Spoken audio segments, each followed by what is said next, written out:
Those killer bees still swarming. After the Steelers' win over the Chiefs, Mike Tomlin had a clear message to his team in the locker room, something Antonio Brown decided to post on Facebook Live.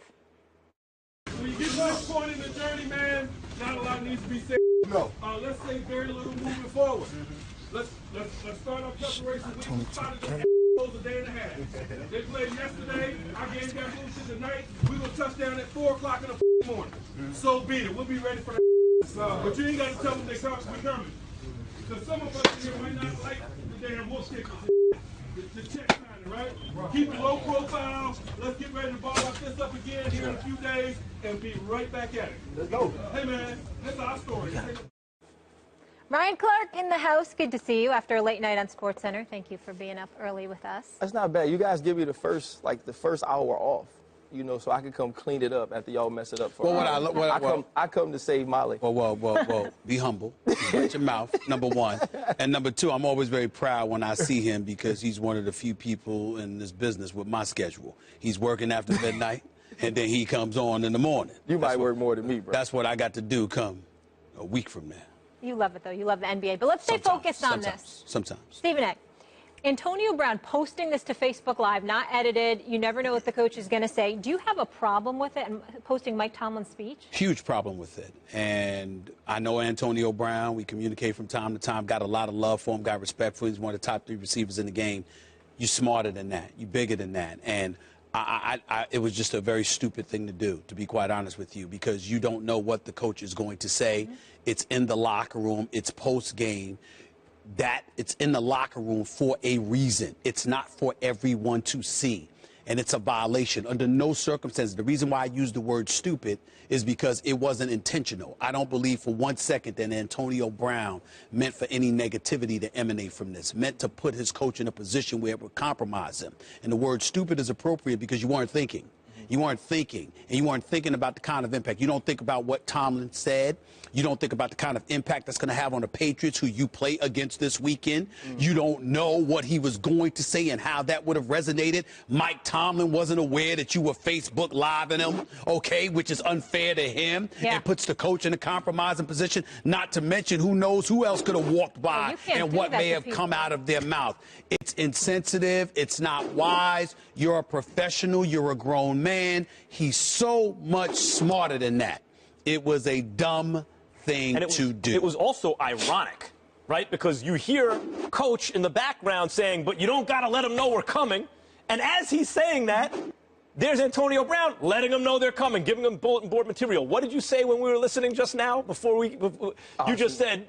I'm trying to be humble. I forgot. You said you got to love that, though. Like, yes, Mike Tomlin, who wouldn't want to play for that guy? He motivates everyone. Tomlin doesn't look bad here. Tomlin comes off here. He looks good. And as a fan, I'm glad, I'm sure fans are glad you got to peek behind the curtain and hear the kind of thing that would, like, who wouldn't want, you know, the coach you'd probably most want to play for because he's creates that atmosphere of excitement and motivation and togetherness in the locker room and all that. But while that's going on, Antonio Brown, imagine this is Odell Beckham Jr. Antonio Brown, who seems to be a team guy and everything, is so narcissistic that he is completely missing the message, making it about his Facebook Live post, which there's, as Molly says, no time to edit, and is completely undermining everything Coach is saying. Well, I mean, here's the thing. We live in a generation now. It used to be when you played a game, you couldn't wait to hear from your homeboys. You couldn't wait to hear from your parents, from your wife, from your kids about how great you played. Well, that's not what it is now. Now it's more exciting to get validation from thousands and millions of people you do not know,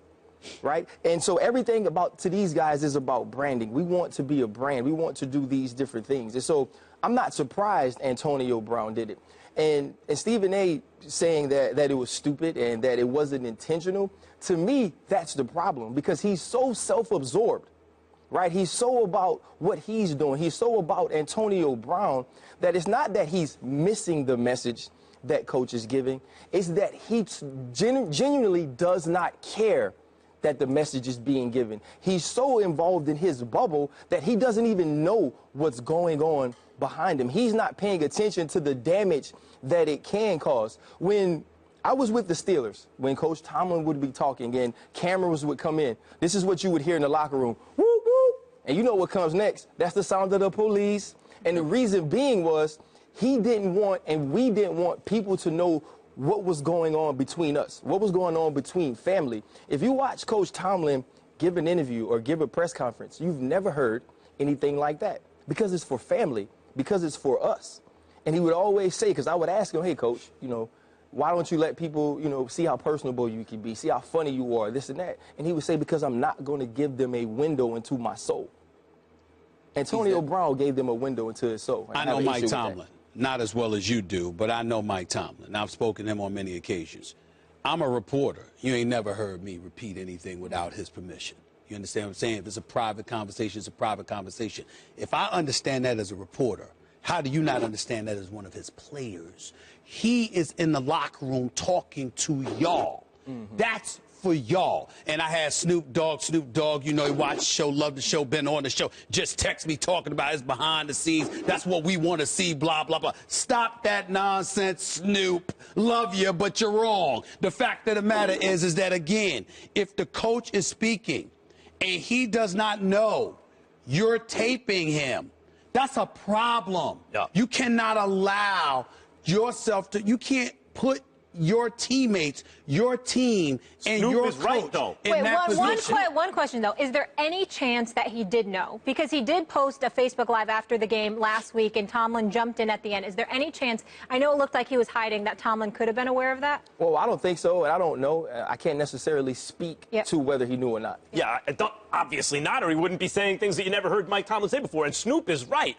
We, as fans, as media, want to consume this. This is what we want. There is value in it. But that doesn't excuse Antonio Brown for violating trust in the locker room. But that's why Snoop is wrong, because Snoop is saying Antonio Brown is right. No, it's not that he's right. It's that there is value in what he did. But from his point of view as a member of that team, it undermines what they're trying to do. And by the way, value for Antonio Brown, not value for the Steelers organization. This is the issue with social media. This is an instance where they don't even know that it's going on. That's the worst.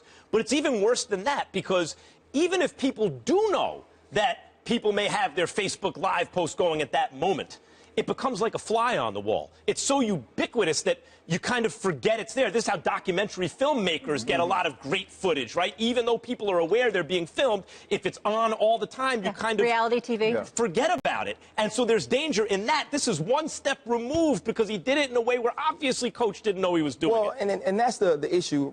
Yeah, Snoop wants to see it. Fans want to see it. Like you said, it was cool to see Coach Tomlin be something we had never seen.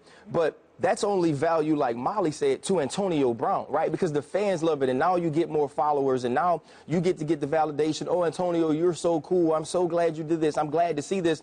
But that's not what Coach Tomlin wants. And we've gotten out of a world where team is the most important thing. And I do agree with you. If number 13 in New York does this, it's a lot bigger deal. The ways he would be talked about, the ways his character would be attacked would be different than this. But for me, nothing Coach Tomlin said was wrong. Nothing about it I have an issue with. I think the issue is he said it in a setting where he felt like it was between friends. It was between family. Don't let him see us coming. And you have to let your team know if you're doing that. That's not fair to do to anyone. He did take it down, though, so someone obviously got to Brown. Ryan, you will be back with us in just a little bit. But